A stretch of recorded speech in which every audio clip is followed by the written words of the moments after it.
Hello, folks.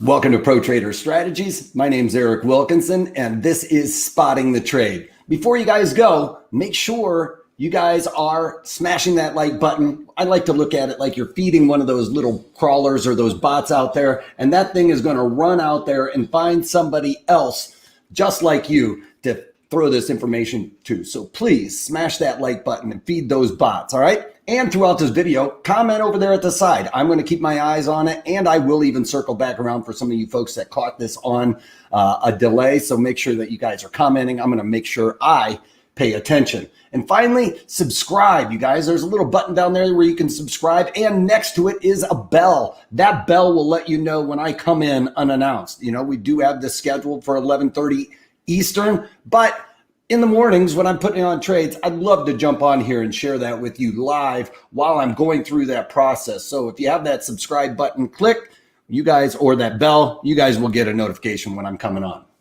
All right, let's talk about the markets across the pond. Not really a whole lot to see there, but here in the United States, we got some more housing data, and that was in the housing starts. So this is new homes coming in at 1,620,000, expected to be about 1,550,000. So better than expected there. Something I was going to mention yesterday with the NAHB, we saw that uptick.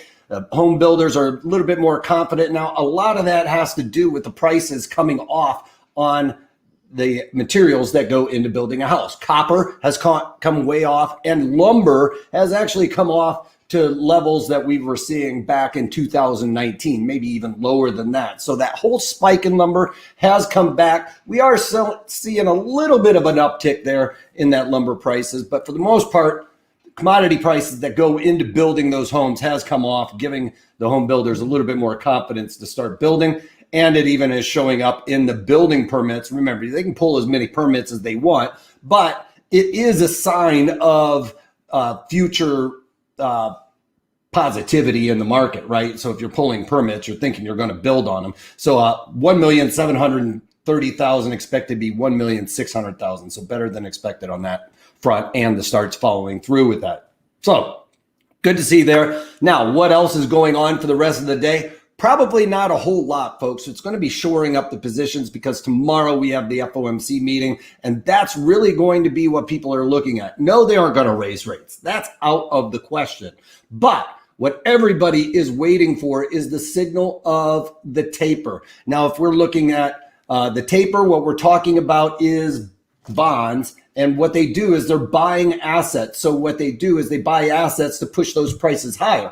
Well, if you think about prices going higher on the bonds, well, interest rates go down. It's inversely correlated. So as the goes up, the interest rates go down. All right. It's like a teeter-totter there. All right. My alarm letting me know that I'm live right now. I guess. All right, so let's get on with the markets. I'll try and remember to share here, and we'll see that crude oil, again, bouncing off of the 50-day simple moving average. That is showing support there, and we're going to have to keep an eye on that. I was expecting us to break down a little bit more here, especially with the weaker economic data that we've been getting recently, but you can see this 50-day simple moving average is acting as a nice support.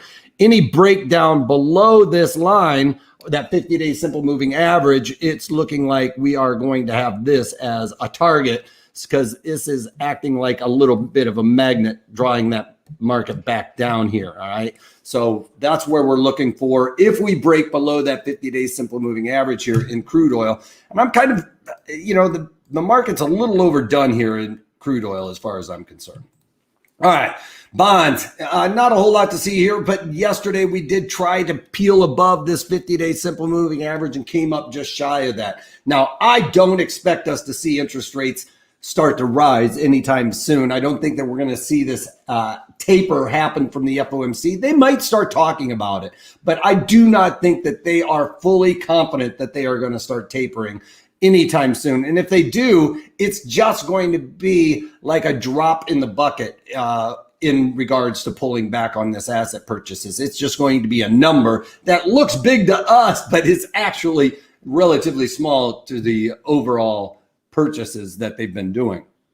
Gold finally making a move to the upside. I was talking about this yesterday. Just doesn't make sense that gold is falling out of bed when we are seeing inflationary pressures across the board, possible shutdown of the economies and stuff like that. Yeah, Europe is starting to talk about opening up a little bit more, but China is considering still in a tentative closing down, or at least quarantining again. Line in the sand we're looking for here is this 1780 area. I'd like to see us get above that because I'm expecting us back to 1800 is really where I think that we're going to go. I think that that is the market right there. And that's where the point of control is, the 50-day simple moving average. So the 50-day, folks, in this chart, at least right now, is not going to act as much as a support and resistance as you'll like to hear or hear on the news channels, okay? And I'm going to add in a 200-day moving average here relatively soon on basically all the markets because it really doesn't come into effect unless you start seeing pullbacks. So now we're starting to see some pullbacks. And when you see 50 days and 200 days crossing over, those are significant things to keep an eye on.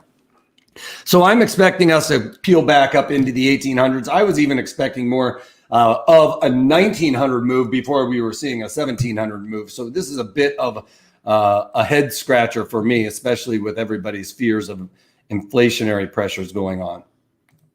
All right, Bitcoin, nice bottom here. Now, anytime we are looking at charts, this is something that I love to keep an eye on. A chart setup like this today would be something where I would look for a bullish move here because it tested that 50-day simple moving average and we peeled back and repelled away from that. We're above that right now. This chart setup is what we are looking for. And then tomorrow we would need to see a green candle, obviously, right next to it to get that confirmation. Hopefully it would peel back above this 61 Fibonacci here, but that's what I would be looking for if I were trying to get in on a bullish move here in Bitcoin. So looking like a real solid bottom here in the cryptocurrencies. I think that if you threw up a chart of Ether, it would look very similar to that as well. So I think Bitcoin and the cryptocurrencies are going to get a little bit of a bid here. All right, VIX is off on the day, but it's a bit of a head scratcher here as well. We saw some really nice moves to the upside overnight. As soon as we came into the day session, seeing some economic data, the president was speaking, we just saw more and more weakness coming into the markets.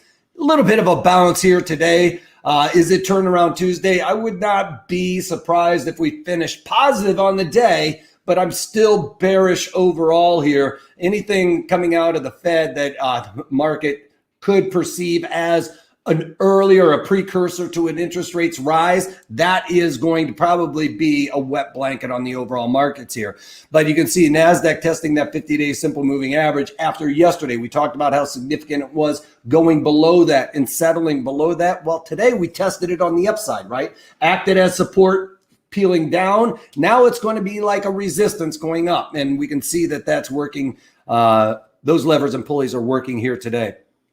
Dow Jones Industrial Average up about 120 points. Yesterday on the close, we saw a really nice rally, not quite enough to make this chart look very good, but we were off about close to 1,000 points and ended up only down around 600. So a massive rally at the end of the day. But I'm telling you, folks, we talked about this yesterday. It was a bank holiday for Japan and China. They were going to be lighter than normal volume. So a lot of the people that were buying late in the day were likely just covering shorts for a day trade or that swing type trade. Again, here, same thing, E-mini S&Ps. Let's get to the breakdown. We can see overnight we had the nice rally. As soon as the president started talking, we started seeing a little bit of weakness. Could have been due to the fact that we're going to be seeing better. If we start seeing better data, folks, then we are probably going to start seeing weakness in the equities, okay? That's going to be your signal for that little bit of a taper tantrum, if you will. So if any of this has, got you to light up that light bulb above your head, then smash that like button, feed those bots, send it out there to find somebody just like you to enjoy this video as well. Also, if you have any questions, comments, you want me to cover anything, I'm keeping my eye on the comment section there, folks. So feel free to throw it in over there. All right, gold ETF is acting just like the futures. That's not surprising, right? Well, we're seeing the gold ETF move to the upside. I decided to go into the junior gold miners, which is GDXJ. That's the junior gold miners. The major gold miners is GDX, okay? Those are the ETFs for gold miners, okay? They're the smaller miners versus the bigger miners. Anyway, they are going to follow hand in hand with the gold futures and this ETF, the GLD. So which one you pick is really up to you. But for a bullish move, I'm looking more along the lines of GDXJ, the junior gold miners. And we can see that gold has already gotten back to that point of control there. But on the GDX, very similar to the junior gold miners, got this nice bottoming pattern. Couple of dojis, hangman dojis at the bottom of this move. That at the top of a move is a classic topping pattern, and it really is always a classic bottoming pattern, but I'm going to go with this as a bullish pattern here. I think that the way it's set up, even if we settled down a little bit lower than this 50 Fibonacci here, I think that it's still going to set up like a 3-star doji in a sense. So with that said, I ended up going into the GDXJ junior gold miners and selling some puts in here because we have, if I don't have it covered up here, in the implied volatility, we have a spike in implied volatility. It's up in the 80, 90 percentile at any given time today with this spike. So I'm going in and looking to take advantage of the high implied volatility. How do I play high volatility? Well, when I look at this chart, implied volatility on this chart is the same thing as Vega over there in your option montage, folks. So when you're looking at these, yeah, it looks a little bit confusing sometimes, but it really is the exact same thing. If you go over to the option montage and you look in that column that says Vega, if you look at around 30 days to expiration, you are going to see this number down here at the bottom, or it's going to be very close with some rounding and stuff like that, but it's going to be very close to that spot month option, okay? That's the one where the most time and volume has been being spent. That's around 35 days to expiration, all right? All of these little nuances are helping you, folks. Please smash that like button. Feed those bots. So when we get volatility expanding, we know that Vega is impacting the prices. So as volatility upticks, for every 1 percentage point uptick in volatility, implied volatility, Vega, however you guys want to correlate that, they're all the same word, just a different enunciation, if you will. So with that said, I went into the October because I got high volatility. I know those premiums are already elevated. I want to take advantage of that by selling. I also want theta on my side, that thief in the night that comes and steals your premiums. The closer and closer we get to expiration, he starts getting more and more aggressive. So I want to take advantage of both of those levers and pulleys to help me with this strategy. High volatility, I know I'm getting a high premium. So I went into the October, about 24 days to expiration. Inside the 35 days to expiration is where I like to start selling option strategies, and sold the 38 puts in there for 79 cents. Now, playing this to the upside, I get a directional move. Delta is going to help me out because my deltas are negative here. So every positive move, my premiums will go down. Theta is going to start increasing more and more the closer we get to expiration. So if I sell something, I want all of those levers and pulleys to make my pricing go down. All right. So all of those things said, if I can get my pen here, let's just do this. The October, the 38 puts. All right. So I'm selling October 38 puts for, what was it? 79 cents. For 79 cents. So selling the October 39 puts, I get a credit of 79 cents. Now, what I want to do with that is subtract that credit from my strike price. If I get put these stock, yes, it will go into my portfolio at $38. I'll be long GDXJ, the junior gold miners, at $38. But I also get to keep that 79 cents times the option contract multiplier of $179. That still goes in my pocket, folks. So you can say that your break even is, you subtract that 79 cents out, right? Then my break even is 37.21. All right. Anybody know anything significant about 37.21 in GDXJ? Well, maybe not a whole lot, but look at this. I look down there and see my Fibonacci at the 38 level, right? That is a support. My break even, I've created a situation where my break even is just slightly below another support level.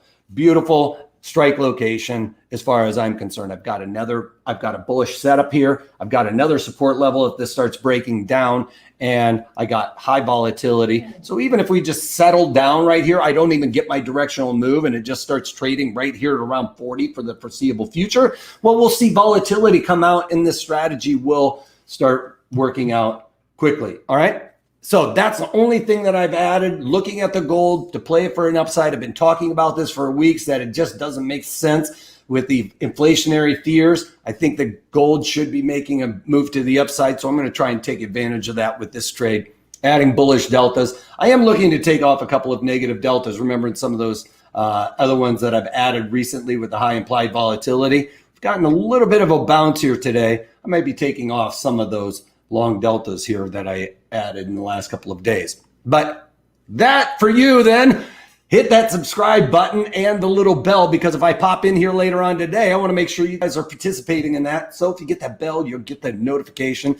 Smash the like button, please, because it feeds the bots. It runs out there and finds somebody like you for me to enjoy this video, especially if it made a light bulb go off anywhere. Share that information and comment over at the side there. I will make sure everybody is clear of concept and constantly checking that for you. All right, that's about it. Check out our webinars that we do on Thursday, where we drill down on a specific option strategy, where I am really going to drill down on something like even just selling short puts and talk about those levers and pulleys a little bit more than I do in these videos, because this one is really just talking about my trades. I don't have the time to really dig in for an hour on a specific option strategy like I do after the close. All right, so check that out. That's all I got for you. Smash that like button, feed those bots. And if you can't take that, take it easy.